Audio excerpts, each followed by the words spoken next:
Olá, Etunautas! Esse é mais um Fora do Padrão, falando aqui rapidinho sobre os principais indicados ao Oscar, e hoje eu vim falar sobre o Brasil no Oscar, o nosso representante, Democracia em Vertigem, documentário da Petra Costa, que está aí indicado na categoria de documentário. E eu confesso que eu estava um pouco resistente para assistir esse filme, porque uma das primeiras notícias que eu vi relacionada a ele foi de que ela retirou armas digitalmente de uma foto, um documento histórico, e isso me incomodou bastante, eu achei um tanto quanto antiético. Ela explicou que aquelas armas foram plantadas pelos militares, mas acho que era melhor ter sido exposto na narração do que se alterar digitalmente o documento histórico. Ainda bem que eu venci essa resistência e assisti, porque eu gostei dele muito mais do que eu achei que eu ia gostar. Eu sou de esquerda, eu concordo que a democracia está sofrendo ataques, então ideologicamente eu concordo com o filme. Não é apenas porque eu concordo ideologicamente com o filme que ele vai ser um bom filme pra mim. Por exemplo, o documentário O Processo, da Maria Augusta Ramos, tem vídeo aqui no canal sobre ele.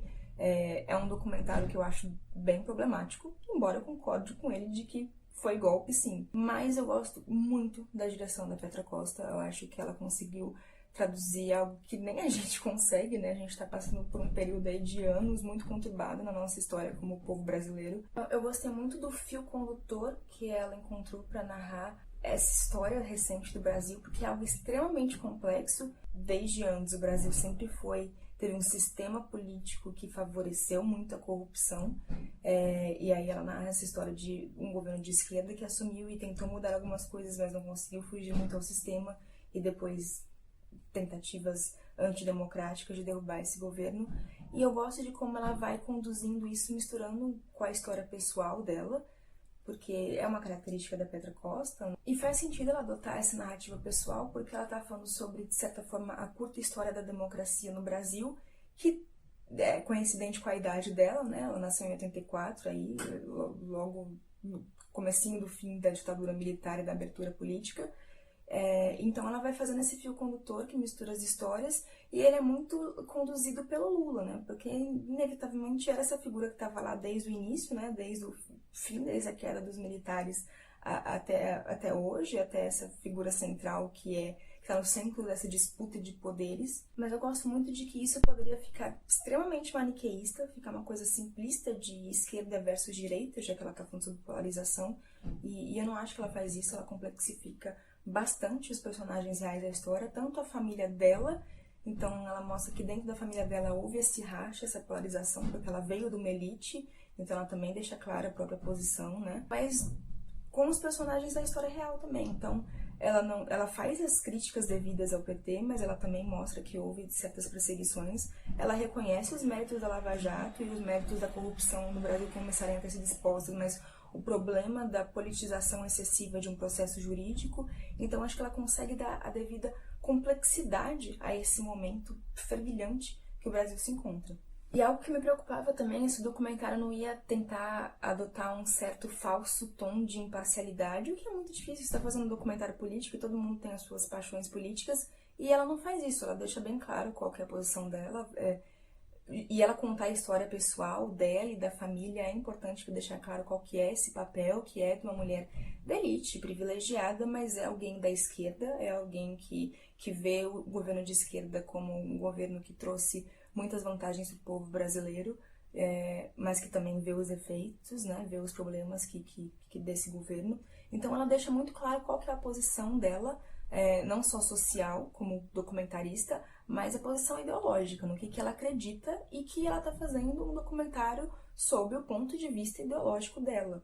E já que falamos da narração, eu acho que aí reside o ponto fraco do filme. Eu acho que em muitos momentos essa narração é extremamente problemática. Acho que ela acerta nos momentos que vai pro lado mais pessoal, no qual ela narra a história da família dela, mas em outros eu acho ela extremamente expositiva. O que ela tá narrando, a gente tá vendo em imagens, e simplesmente ver em imagens seria muito mais forte do que ela falar isso, do que ela deixar explícito.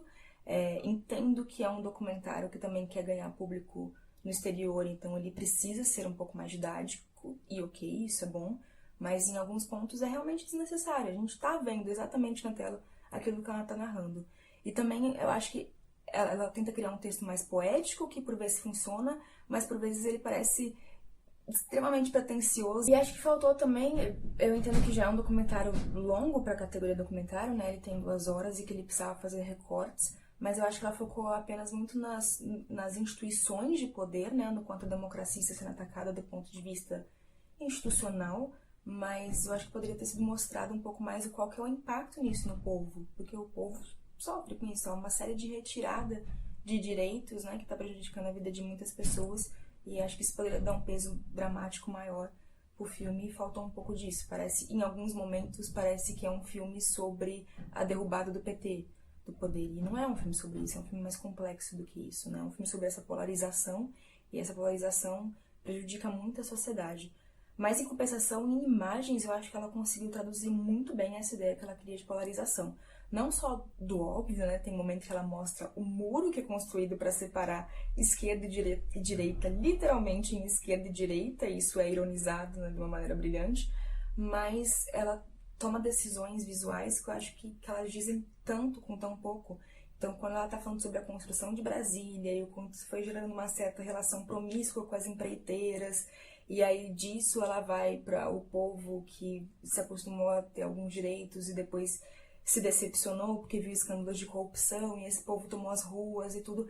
Ela faz um fio condutor que faz super sentido na narração, mas ela consegue contar isso na imagem, né? Porque a gente vê Brasília sendo vista de cima na hora que ela tá falando sobre a construção de Brasília, então a gente vê a imponência daquilo, o quanto foi um projeto político mesmo, a construção de Brasília, e ela passa para as manifestações de 2013 sem cortes, porque ela tá pegando Brasília, tanto da parte monumental quanto o povo indo para as ruas. Então, aquilo é muito poderoso em imagem. E tem várias outras assim, escolhas visuais que ela fez que eu acho geniais. Por exemplo, a conversa entre o Jucá e o Sérgio Machado, que ela vai mostrando os 2 prédios, né, principais do Congresso, e o áudio aparecendo entre eles. Então, a gente vê 2. E aí, a hora que ele fala do grande acordo, ela pega a parte mais de baixo do prédio, na qual a gente vê uma unidade só. Então, ela consegue traduzir com imagens muito bem, muito melhor do que na narração, essa poesia que ela queria passar. A trilha também me incomoda em alguns momentos. Ela escolheu uma trilha de música clássica que dá a grandiosidade necessária pro filme, né? Ela tá falando de um assunto bastante dramático. Tem certos momentos que parece que essa trilha adota um clima de filme de terror, que é exagerado, é desnecessário.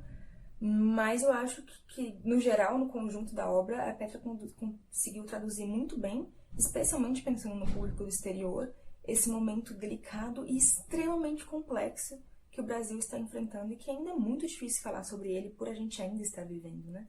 Então, acho que ela fez um excelente trabalho de direção, principalmente a direção dela é brilhante, e acho que a gente está muito bem representado no exterior, e seria lindo se a gente visse esse filme ganhando e mais pessoas querendo assistir sobre o nosso triste momento histórico. Então é isso. Continue acompanhando aí nas minhas redes sociais. Não sei se você está vendo esse vídeo no Instagram ou se você está vendo no YouTube, mas seja lá onde você esteja assistindo, acompanhe também nas outras redes sociais para saber quando saem os próximos vídeos. E volte sempre!